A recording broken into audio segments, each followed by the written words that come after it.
Alright, good morning. This is my mess. Okay, for the feed mix, this is our ingredients. Those are our soaked grains that I'm draining right now in the colander. Right here, alfalfa meal, grains, oyster shell, concrete sand, mineral salt,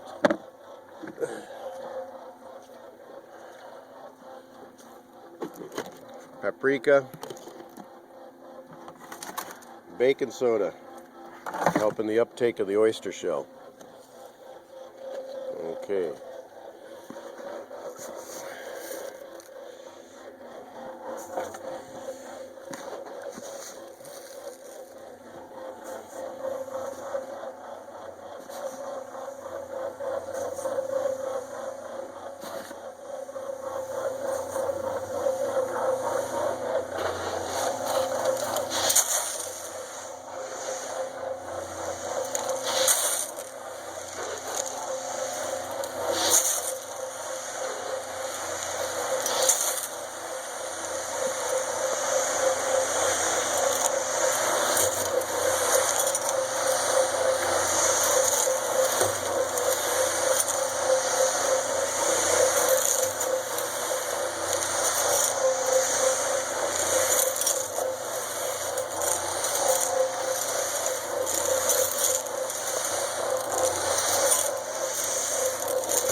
Okay, this right here is navy beans, purple hull, wheat, and oats. I soak them for a minimum of 12 hours before I'll feed them. And some of them, you know, they'll be four or 5 days. I'll do two 55-gallon drums at a time. I can pretty much manage the 600 birds with that in rotation. I'd like to add 2 more drums over here where the wood pile is. Hopefully we'll get it moved this week. We'll put the drums over there. Alright, see if I can do this and hold the camera at the same time. No, I'm going to pause it and then I'm going to restart.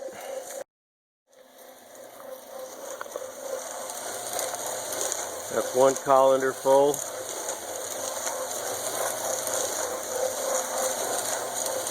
I'll do 5 of these colanders for this morning's feeding. When I do the soaking barrels, I do it in layers. I'll do about a 5-gallon pail of oats, 5-gallon pail of wheat, and then about 1/3 of a pail of peas. So my ratio is pretty much 2 parts oats, 2 parts wheat, and 1 part peas. I was using iron clay before, and I happened to come across these purple hulls for a really good deal, so I switched over to that. It's my opportunistic side. Alright, I'm gonna, let's see. Then I do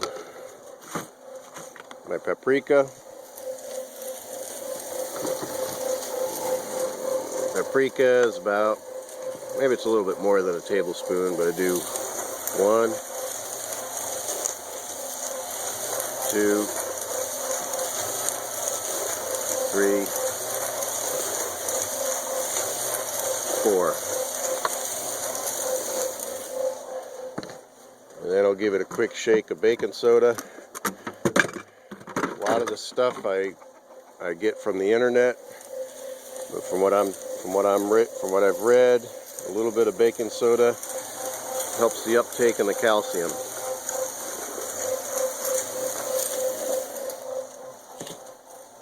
I am suspicious right now that I've been giving them a little bit too much mineral salt, so I'm cutting it way back for a couple of days The only reason I think that is because I tasted the feed.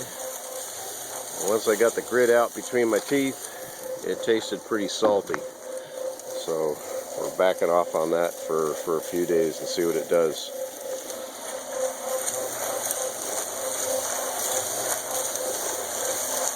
Okay, I'm going to add a second of 5 colanders. I'll be right back. Okay, I went ahead and put 5 total colanders in the mixer, and no clumping, and good agitation. Let's see what it looks like.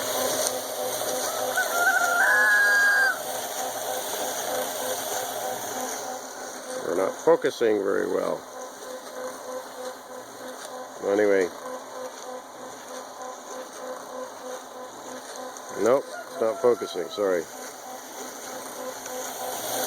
You can see the little particles, you can see the sand in there, you can see the oyster shell. The alfalfa meal seems to take up whatever excess moisture may be hanging around. And all the way back in there in the drum, it's tumbling nicely. This is the equivalent of 4 of these 5-gallon buckets, just about overflowing. And that's my morning feed for 600 birds. And they seem to do all right with it as far as eating it. They eat all of it. I'm going to video that. I'll feed them on the ground just to show you how fast they eat them. And the other thing I wanted to show you was the I don't know what you'd call it. I think I'd call it beer. It's this is the same stuff that I started with. I reuse it. I add it back to the barrels. I want to make sure to cover the grains as much as possible to keep the oxygen away from the grains. I think it's called butyric acid that forms when the grains are left out to the air. So that's why you can't just make a whole bunch of this stuff and set it aside. It's like any silage. You need to feed it fresh.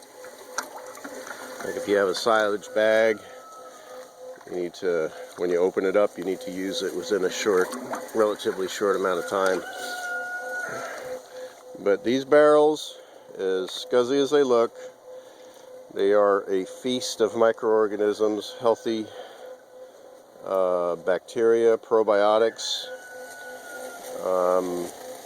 I jump-started this with some yeast that I use from making some moonshine, and that was back in I think in June when I was doing this. And so this is still all the same beer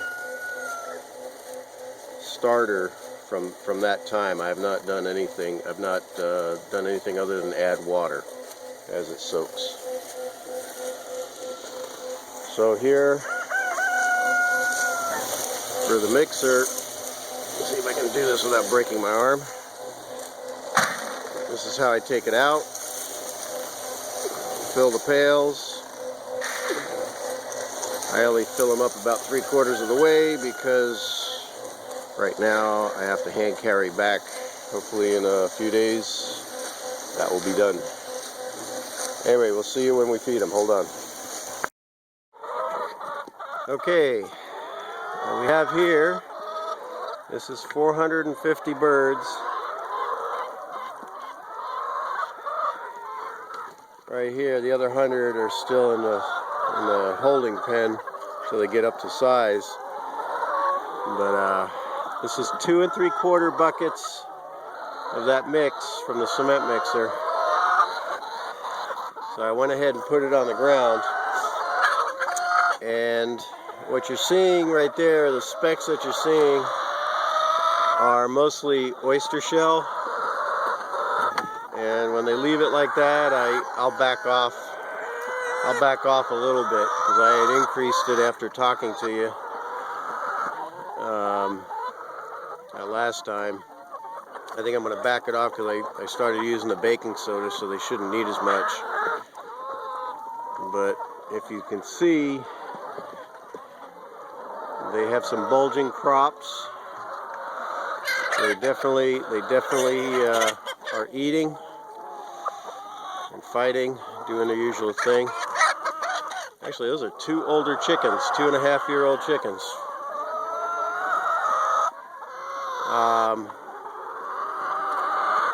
And as far as grains, there is nothing left. They eat it as fast as I can put it down, and I get worried about, as far as how much to feed them.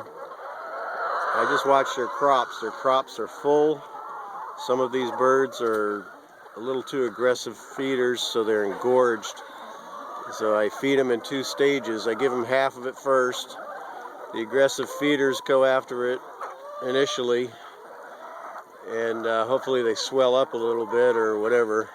And then the less aggressive feeders come in for the second feeding, and they get their, like that lighter colored one there. She's the youngest group in here, and she's got a full crop.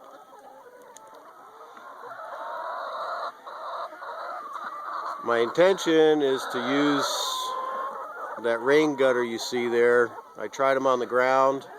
They seem to work well. I'm building a new enclosure next to this one. I'm bringing in some horse stall scraps, chips and manure. They love to peck through it, and it breaks down really nice while raising the ground. In here, the problem is rain. I have at least 12 inches of mulch in here, but the problem here is we've had these rains this last month or so, and it has just absolutely made a mess of the place. So they're being nice to me. They're not killing me. The complaints are mild. But anyway, okay, that's it.